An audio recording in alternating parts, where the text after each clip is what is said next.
Hi vinyl community, it's Mike Vinyl Spiral here, and today's video is a rather belated response to a thread started by Mike, MGK Boston, and what he wants us to do is to spell out the word summer using albums. Now when Mike did it, he used the names of the bands to spell out summer. I'm going to use the titles of the albums. So without further ado, here goes for S, and rather appropriately for summer, Bebop Deluxe and Sunburst Finish. This is their third studio album from 1976, and the band members were Bill Nelson on guitar and lead vocals, Andy Clark on keyboards, Simon Fox on drums, and Charlie Tumenhai on bass. This album has a single on it that I think reached number 23 in the UK charts, which was their best ever charting single, which was Ships in the Night. But other notable tracks on here are the opening track, Fair Exchange, and also Life in the Air Age, which spawned the title of a live album, which they called Live in the Air Age. So that's Bebop Deluxe. If you wonder where the title of the album comes from, it's actually the name of a finish on a Fender guitar. In fact, it looks like this. If you don't know, this is a sunburst finish on a Fender Telecaster that belongs to my son. So there you go. So that's S out of the way. So next up we've got You, and one of my all-time favourite artists. It's PJ Harvey, and it's Her.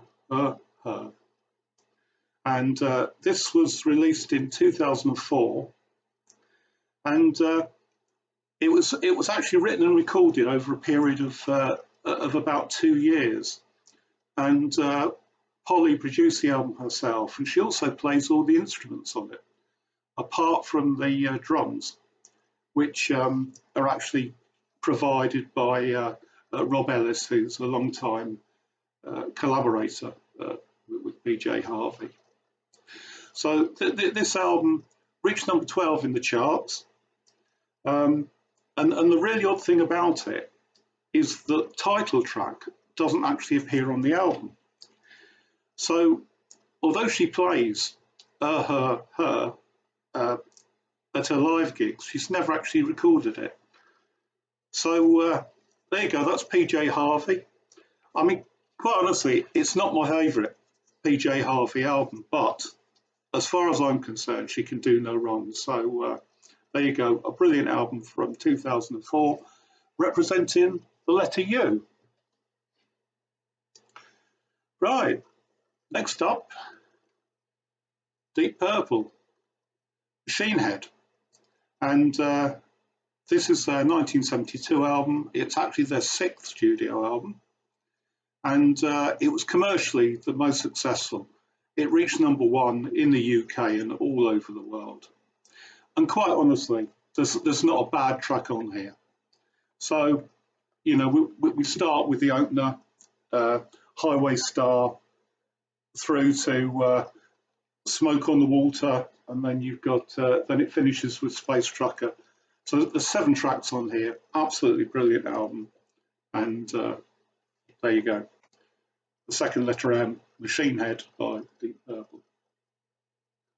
Rather the first letter M, because the second letter M is represented by Hawkwind and Masters of the Universe. Now, this album was a compilation, and it was released in 1977, and it covers the years 1971 to 1974. I mean, it only has 7 tracks on it. So my favourite tracks on here are Master of the Universe, which is from In Search of Space, and then there's Lost Johnny, which is the final track on this album, which is from Hall of the Mountain Grill. So that's the second letter M, Master of the Universe, and Hawkwind. Right, representing E, another one of my favourites. He's somebody else who I find it very difficult to decide which is my favourite album. And sometimes this is my favourite Neil Young album. It's his second studio album, and his first one being backed by Crazy Horse, and it's called, everybody knows, This Is Nowhere. And it's absolutely brilliant. I mean, there's not a single track on here that I don't like. I mean, we start off with the wonderful Cinnamon Girl, then the title track, then we go on to Round and Round, then the last track on side one, Down by the River. And then you've got the losing end, Running Dry, and it finishes off with the absolutely magnificent 10-minute epic, which is Cowgirl and Sand. So there you go. Neil Young with Crazy Horse. Everybody knows This Is Nowhere, representing the letter E. And finally, the letter R. Talking Heads. Remaining Light. As you can see, this is a cheap reissue from sometime in the 1980s, I believe.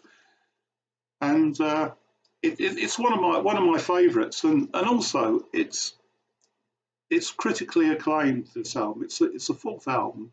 It's produced by Brian Eno, and you know, I think what sets it apart from a lot of other Talking Heads albums, it's just a range of musical styles you get in here. You know, you've got the new wave, you've got dance rock, you've got art rock, you've got Afro funk. It's an absolutely brilliant kaleidoscope of music. It's a lovely album, and as I say, it's been critically acclaimed. Radiohead say that it was very much an influence on their album Kid A, and in 2018, Angelique Kidjo actually produced a track-for-track covers album of Remaining Light, and if you haven't heard that, you really ought to go out and get it, because it's absolutely wonderful. So there you go. So go over to Mike's channel if you don't know it already. That's Mike MGK Boston, and that's my contribution to his summer thread. So until next time, see ya.